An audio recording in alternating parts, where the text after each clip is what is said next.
पहाड़ों की सबसे डरावनी कहानी। उत्तराखंड के ऊंचे ऊंचे पहाड़ों के बीच एक छोटा सा गांव था, भैरव घाटी।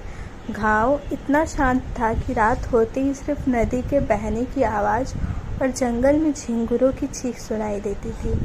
गांव के चारों तरफ घने देवदार के जंगल थे। दिन में भी उन जंगलों में धुंध छाई रहती थी। गांव के बुजुर्ग हमेशा एक नाम से डरते थे, जून जुनियाली। कहते थे, अगर पूर्णिमा की रात पहाड़ों में किसी लड़की के गाने की आवाज़ सुनाई दे तो उस आवाज़ के पीछे कभी मत जाना। लेकिन गांव के बच्चे इन बातों को सिर्फ कहानी समझते थे। उसी गांव में अर्जुन नाम का एक 22 साल का लड़का रहता था। वह शहर से पढ़ाई करके वापस गांव आया था। उसने भूत प्रेत जैसी बातों पर विश्वास नहीं था। गांव वाले जब भी जून जुनियाली की कहानी सुनाते थे, अर्जुन हंसने लगता। एक रात गांव के चौपाल में आग लग रही थी। सभी लोग बैठे बातें कर रहे थे। तभी बूढ़े दादू हुक्का पीते हुए बोला, आज पूर्णिमा है, आज जंगल की तरफ कोई नहीं जाएगा। अर्जुन मुस्कुराया। दादू, ये जुनजुनियाली सच में है या बस लोगों को डराने की कहानी है? दादू का चेहरा अचानक गंभीर हो गया। मैंने उसे देखा है। पूरा चौपाल शांत हो गया। दादू धीरे से बोले, 40 साल पहले मेरा दोस्त मोहन भी यही करता था कि भूत नहीं होते। एक रात वो जंगल गया और फिर कभी वापस नहीं आया। सिर्फ उसकी टूटी हुई लालटेन मिली थी। अर्जुन फिर भी नहीं माना। उस रात लगभग 11 बजे अर्जुन अपने दोस्त करण के साथ जंगल की तरफ निकल पड़ा। दोनों के हाथ में टॉर्च थी। आसमान में पूरा चांद चमक रहा था। जंगल के अंदर जाते ही ठंडी हवा चलने लगी। पेड़ ऐसे हिल रहे थे जैसे कोई फुसफुसा रहा हो। अचानक दूर से एक लड़की के गाने की आवाज़ सुनाई दी।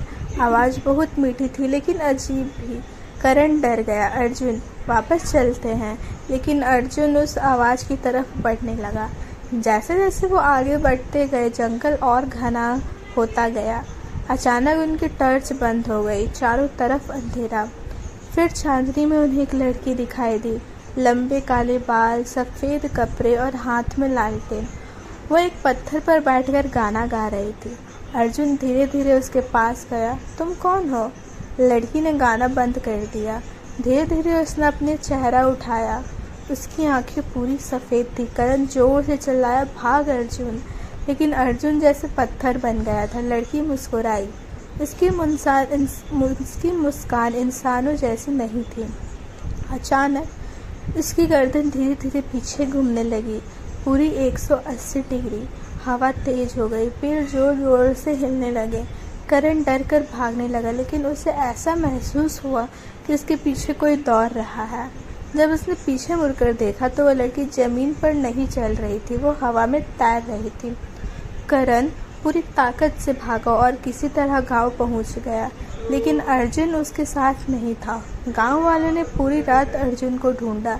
सुबह जंगल के बीच से फुर्की टॉर्च मिली जिस पर मिट्टी से लिखा था, पीछे मत देखना। उस दिन के बाद अर्जुन कभी नहीं मिला। लेकिन कहानी यहीं ख़त्म नहीं हुई।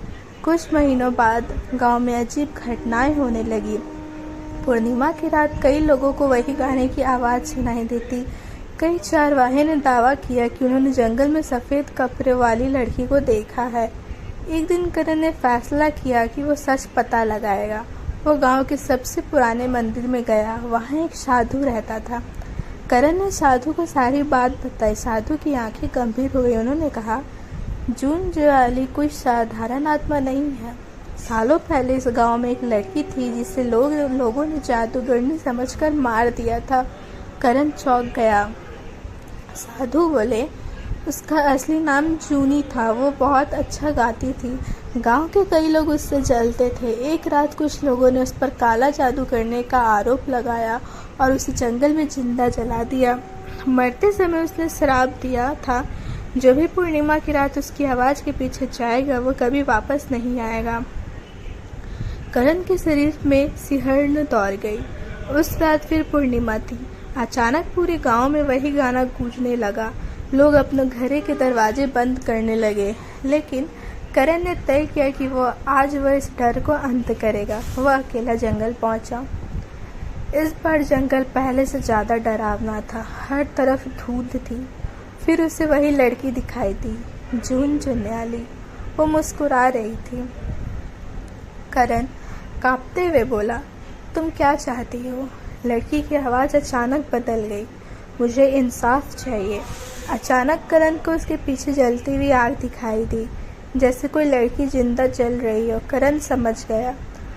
अगले दिन उसने गांव वालों को सारी बात बताई। पहले तो किसी ने विश्वास नहीं किया, लेकिन गांव के सबसे बूढ़े आदमी ने सच कबूल कर लिया।